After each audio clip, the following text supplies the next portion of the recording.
સંસદીય દળની બેઠક પૂર્ણ થઈ છે। પીએમ મોદી લાલકૃષ્ણ અડવાણીને મળવા માટે પહોંચ્યા છે। અડવાણીના નિવાસ સ્થાને વડાપ્રધાન નરેન્દ્ર મોદી તેમને મળવા માટે પહોંચ્યા છે। અડવાણીને શપથ સમારોહનું સૌથી પહેલું આમંત્રણ આપવા માટે વડાપ્રધાન તેમના નિવાસ સ્થાને પહોંચ્યા છે।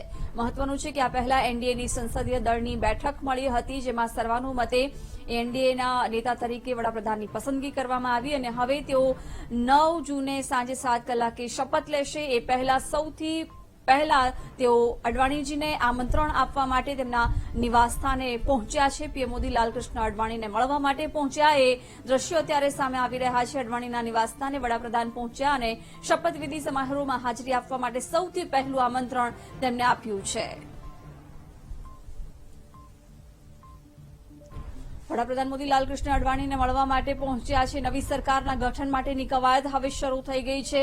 9મી જૂને વડાપ્રધાન સતત ત્રીજી વખત દેશના વડાપ્રધાન તરીકે શપથ ગ્રહણ કરશે અને તેને જ લઈને તેઓ અડવાણીજીને મળવા માટે પહોંચ્યા અને સૌથી પહેલું આમંત્રણ પણ તેમને આપ્યું છે। તેમના નિવાસસ્થાને જઈ અને લાલકૃષ્ણ અડવાણીને મળ્યા છે। એ સમયના આ દ્રશ્યો પણ સામે આવી રહ્યા છે। આ પહેલા એનડીએની સંસદીય દળની બેઠક યોજાઈ હતી, જેમાં સર્વાનુમતે તમામ સાથી પક્ષોએ પણ એનડીએના નેતા તરીકે વડાપ્રધાનની સર્વાનુમતે પસંદગી કરી છે અને હવે 9મી જૂને શપથવિધિ યોજાશે ત્યારે સૌથી પહેલા આમંત્રણ આપવા માટે લાલકૃષ્ણ અડવાણીને મળવા માટે વડાપ્રધાન તેમના નિવાસસ્થાને પહોંચ્યા છે। જોકે હજુ પણ મંત્રીમંડળમાં કોને સ્થાન મળશે તે જોવાનું રહેશે। સાથી પક્ષોએ ભરપૂર પ્રશંસા કરી હતી વડાપ્રધાન નરેન્દ્ર મોદીની।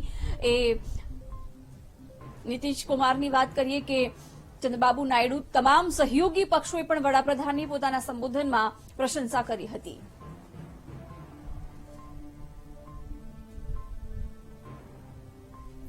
તો નવી સરકારના ગઠન માટે કવાયત શરૂ થઈ ગઈ છે। 9મી તારીખે શપથ ગ્રહણ સમારોહ યોજાશે અને સૌથી પહેલું આમંત્રણ આપવા માટે વડાપ્રધાન લાલકૃષ્ણ અડવાણીના નિવાસસ્થાને પહોંચ્યા અને તેમને મળીને શપથવિધિ સમારોહમાં હાજરી આપવા માટે આમંત્રણ આપ્યું છે।